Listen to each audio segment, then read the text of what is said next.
Good afternoon. Today's lecture is devoted to the development of a pedagogical intervention plan. This topic is of particular importance because effective teaching requires not only the identification of educational difficulties, but also the construction of a reasoned response to them. A pedagogical intervention plan provides such a response in systematic form. It allows the teacher to move from diagnosis to action, from isolated measures to coherent strategy, and from general intention to measurable educational improvement. A pedagogical intervention plan must rest on three essential components: clearly formulated objectives, measurable outcomes, and concrete action steps. Without objectives, the plan lacks direction. Without measurable outcomes, it lacks evaluative clarity. Without action steps, it remains theoretical rather than operational.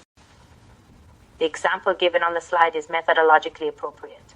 Increasing student engagement by a defined percentage, monitoring assignment completion, and introducing such measures as quizzes, discussion, and individual feedback illustrate the difference between a general pedagogical intention and a structured intervention design.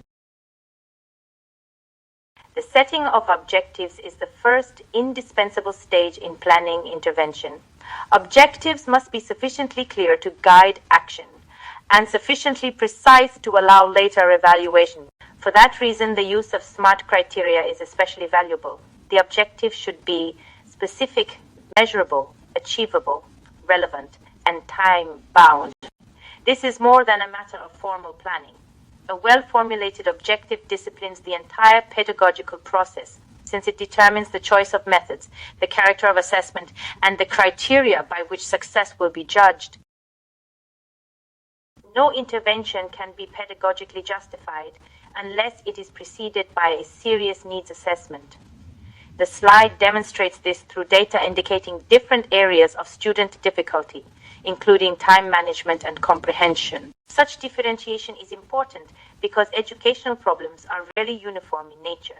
Needs assessment serves a diagnostic purpose. It allows the teacher to distinguish primary difficulties from secondary symptoms and thereby to align intervention with the actual conditions of learning rather than with assumption or routine preference. The choice of intervention should be based on pedagogical effect, practical feasibility, and responsiveness to student need. The slide emphasizes three important criteria: expected impact on learning outcomes, cost effectiveness, and the inclusion of feedback mechanisms. This is an important methodological reminder. An intervention should not be selected merely because it is familiar or easy to implement. It should be chosen because there are sound reasons to expect that it will improve learning under the given conditions. Feedback in this context is especially valuable since it enables correction while the intervention is still underway. Even a well-designed intervention may fail if implementation lacks structure. The slide rightly stresses the importance of careful planning and phased introduction. Pedagogical change is often more effective when introduced progressively rather than all at once, since gradual implementation allows adaptation, monitoring, and adjustment. Regular progress checks are equally significant. They do not merely measure success after the fact.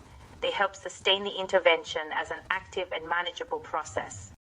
In this sense, implementation is not a final step after planning, but the practical testing of the plan's internal coherence.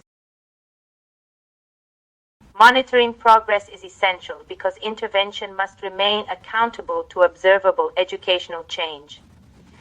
The teacher therefore needs benchmarks against which student development can be measured. The slide illustrates this through mastery rates and improvement in quiz performance across a defined period. Such monitoring has two functions. It reveals whether the chosen strategy is producing the intended effect, and it also identifies those areas where further support or modification may be required. In this way, progress monitoring links evidence directly to pedagogical adjustment. Evaluation differs from monitoring in scope. Monitoring follows development. During implementation, evaluation determines the broader effectiveness of the intervention as a whole.